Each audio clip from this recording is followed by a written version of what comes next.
Birch Bark House, Chapter 7, The Move. So right off the bat, looking at the title of the chapter, we can infer that someone is moving. It does not say who, but we do know that the family has been preparing to move for the winter. So again, we could infer that this chapter is about the family as they move. Day-Day left on his voyage, and the rest of the family worked hard to prepare as much food as possible for the winter. For days, the girls dried and then parched the corn that they had saved from the hungry birds. Around and around, they stirred the corn in an iron kettle over a low fire. Nokomis went over to Tallow's place and pounded some of the corn to meal with the hollowed log and great round stick that Tallow kept in her yard. While Nokomis worked on the corn, Tallow gutted fish and dried them on a big scaffold that she set up over a special fire she would feed day and night with cedar wood to give the fish a special flavor. The charcoal from the cedar she would keep to mix with pine pitch. Mixed together, the stuff made caulking for the seams of their canoes. So this sounds like it is a lot of work. They are really having to work to make sure that they have enough food for the winter. And I'm wondering if anybody's caught on as to why they have to work so hard to store food for the winter. And again, looking at how resourceful they are, even the charcoal that's left over from grilling the fish, they use that to help caulk the seams of their canoes. So everything that they use, it's just resources. They use everything. At the winter cabin, Day-Day had built a rough lean-to and attached it alongside the northern wall. Inside the log lean-to, he had dug out a deep, round hole. I wonder what that hole is for. Angeline and Mama spent one morning lining the earth of the hole with birch bark. They made a tight bark container, like a big makuk, and lined that container with bunches of dried grass. So again, they're still using the birch bark. In this instance, they are creating a big hole, like a big container. I'm wondering if they're going to use that to store their food. Then they took more curved pieces of birch bark and set them in the interior. This was their food cache. Within the cache, Mama first placed several packs of dried smoked fish and venison, all tied carefully together in 2 layers of bark. So they use this bark for everything. We know obviously that they built their summer house with the birch bark, and now they're using it to store their food so that they can have it throughout the winter. When those packs were set neatly down on the bottom, she told Omachias to fetch the parched corn, which she had stored in neat skin bags. There were several makuks of wild rice from the fall's gathering, though the harvest had been so poor. Okay, even though it was a poor harvest, they did have some rice. Mama had used the intestines of the moose to store the pounded meat and dried berries they would have on feast days as a treat. She set those very carefully to one side, surrounded by sheaves of bark. So they're packing their food extremely carefully. And again, going back to how resourceful they are, she even used the intestines of the moose to help store some of their food. Deep, deep in the food cache, unseen to anyone but Omachias, Mama set 8 birch bark cones of maple sugar. These, Omachias knew, were for the hardest times in winter, when they would need sweetness to survive in spirit, as well as food to keep them strong. I'm thinking that winter is probably extremely hard for them. Just considering how carefully they have been gathering food, how carefully they're packing it, how carefully they're taking care of it. And then the sugar, that's a treat. And so Mama even gets treats to help them keep going. I know that a lot of times just in life, you get down and sad. And so she has these treats to give them when they get that way, when their spirit gets low. When all was finished, Nokomis came to bless the cache. In the deep light of the fading afternoon, Grandma raised her arms the way she did at sunrise near the water. Everything grew very quiet around her. Even Pinch stopped shuffling his feet and rubbing his nose. Outside, the birds hushed and the sky bent to listen. The wind died down. Golden leaves hung balanced in the air. It was as though, Omachias thought, all of creation was interested in Nokomis's words. Even her own heart beat quieter, and that excited, jumpy feeling in her calmed. Whenever Grandma prayed, she made the world around her feel protected, safe, eternal. So we know that with the Native American culture, they're extremely respectful. They're very close to the spirit world and their beliefs. And so Grandma's getting ready to pray to the spirits to protect, keep their food, keep them safe. And I did notice an example of figurative language in this paragraph as well. The sky bent to listen. So they're so sacred in their rites and their beliefs that when Nokomis goes to pray, everything around them hushes. Nokomis bent over and looked very carefully at the cache to make certain that it was properly packed. Anisha, she breathed quietly, standing again, holding in her palm a tiny mound of tobacco. She looked down at the tobacco, touched it lovingly, and asked the spirits for protection against the cold. She spoke to the Creator. We're very small, she said, just human. Help us to live this winter through. Come to us especially during the harshest moon, the crust on the snow moon, when so often meat is scarce, when the ice is too thick to catch many fish, when disease breaks us and the Wendigo spirit, the hungry one, comes stalking from house to Anishinaabe house. Oh, Daga, Weedukow, Anishinabeg. Weedukow, Anishinabeg, she asked. I feel like this is a very powerful prayer from Nokomis. She's praying to the Creator to please just keep them safe, help them get through the winter, help us to live this winter through. So it sounds like just from experience, they know that winter is very, very difficult, and she's asking for protection. Meat is scarce. They can't catch fish. Disease comes. So winter sounds really brutal, and her prayer sounds very powerful, asking for protection. Her voice was soft, but deep and troubled. Stillness swirled about the little cabin when she finished. It was as though everyone's heart were touched a little by the coming cold, as though a shadow of the Wendigo swept across their minds. Omachias shivered. Angeline touched her shoulder. Mama stroked Pinch's rough, hay-like stack of hair.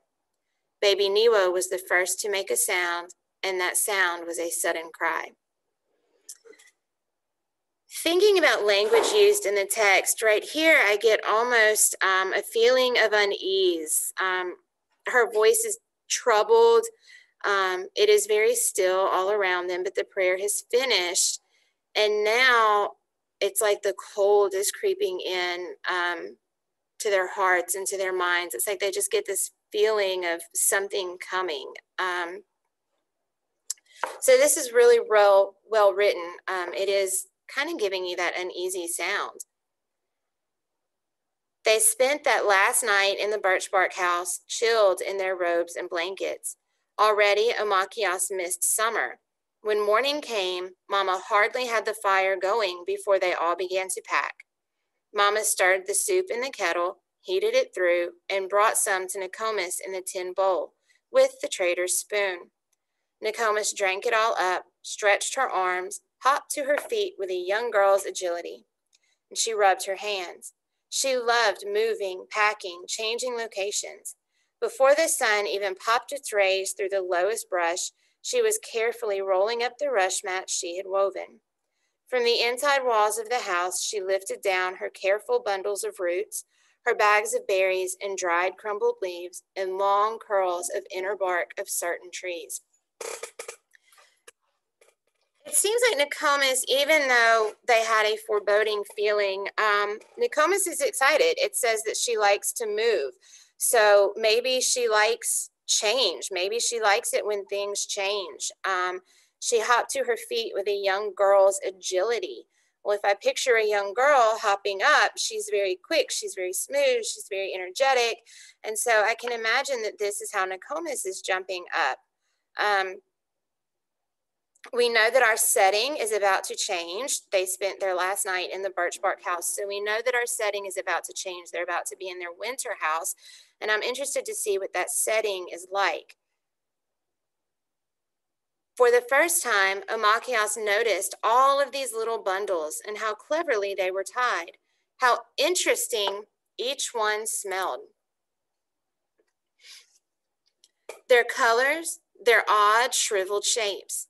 She helped Nokomis take the bundles down and put them carefully in her net to carry. I'll take them, she said, her arms full. We'll go together, said Nokomis, watching with interest as Amachias touched a particular root, sniffed a tiny packet and sneezed, and rubbed a powder with her finger. So Amachias here is volunteering to help. She's volunteering to help carry the stuff for Nokomis. So she's taking some responsibility and wanting to step in and do what she can. Are they talking to you? Nokomis asked, curious, as they walked along the trail soon after. Do you hear their voices? I'm thinking Nokomis is asking Amachias if the plants, if the roots are speaking to her. We know that they're extremely spiritual and everything alive has a value. And so I'm wondering if Amachias is, I'm wondering if Nokomis is curious about Amachias. Does she have a connection with the earth, with the plants? Does she know what they are, what they do? No, said Amachias, startled. I don't hear anything. After a while, as they walked the trail, as the medicines grew heavy, she thought to ask, Nokomis, do they talk to you? And she nodded. Yes, sometimes they tell me things, but of course I have learned how to listen. What do they tell you? How to use them when someone is sick, where to find them, how to prepare them just the right strength. I wondered if they had picked you to talk to, my granddaughter. I've been watching how quiet you are sometimes. Your mama told me about the bear cubs in the woods. Oh, they talk to me, Amachias said, laughing a little at the memory of their peculiar, sleepy, stubborn looks at their mother. So like Pinch when he didn't want to go to bed. Listen to them. Nokomis stopped in the path. Holding her bundles in her arms, she gazed at Amachias until, understanding the gravity of Nokomis's nature, Amachias stood still. Holding the medicines and looking curiously at her grandmother, she waited. Listen to them, was all Nokomis said, touching Amachias's face. She spoke so earnestly and with such emotion in her voice that Amachias was always to remember that moment, the bend in the path where they stood with the medicines, her grandmother's kind face, and the words that she spoke. This is a very powerful scene. Nokomis is telling Amachias that, yes, she does have a connection with the plants, and that can help her, but she had to work. She had to learn to listen. And Nokomis notices that something is going on with Amachias, that there's a connection with her somewhere. And Amachias admits to her grandmother that, yeah, the bears talk to her. And it's this scene right here where Nokomis stops and she just looks at Amachias and tells her to listen to them, to listen to the bears.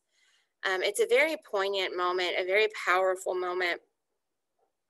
And we know Nokomis spoke with a lot of emotion in her voice. And it was such a powerful moment for Amachias that she remembers it forever. And no additional information is given. We don't know why Nokomis is telling her to listen to them. So that kind of adds to the importance and the gravity of this scene. By the end of the day, the cabin was once again their home. Niwo slept in his winter bed, a blanket fixed on the ropes so that he could gently rock to sleep. Mama had a fire going in the fire pit, a small hearth that Day-Day had made for them of the smoothest, thickest, heaviest stones. Amachias was always glad to see that hearth once the fire was lighted, for she spent many cold winter nights huddled near in blankets, listening to Grandma and gazing so long at the patterns in the lake rocks that she saw things, faces, animals, and had come to know them as familiar. That night in their cabin, it was at first too warm to cuddle in a blanket, so she sat on the mat on the earth floor and watched the flames throw shadows leaping across the stones. So Amachias finds a comfort here in their winter cabin. She finds comfort in the fire, staring at the fire, and she sees things in the fire. And maybe this is because of her connection with animals and with nature. And I'm sorry, I forgot to turn the page.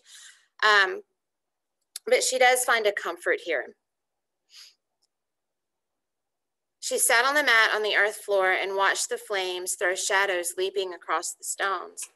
There, a long-legged racing dog, a face of an old woman, a raccoon's face, a frog, Amachias' namesake. She greeted them drowsily, old friends, and fell asleep against her grandma. Halfway through the night, Amachias woke, freezing. She pattered around the floor until she found her blanket, and then she snuggled quickly in, for the cold had crept with iron stealthiness into the cabin. And there's another example of figurative language there. The cold had crept in with iron stealthiness.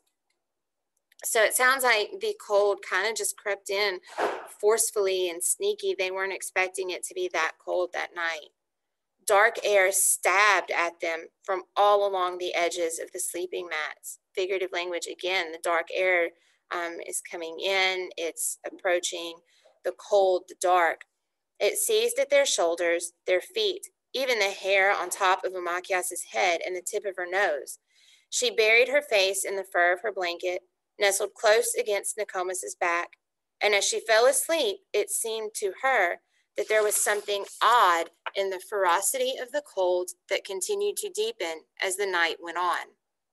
She never quite warmed, kept shifting as cold drafts seized a foot or iced her knees.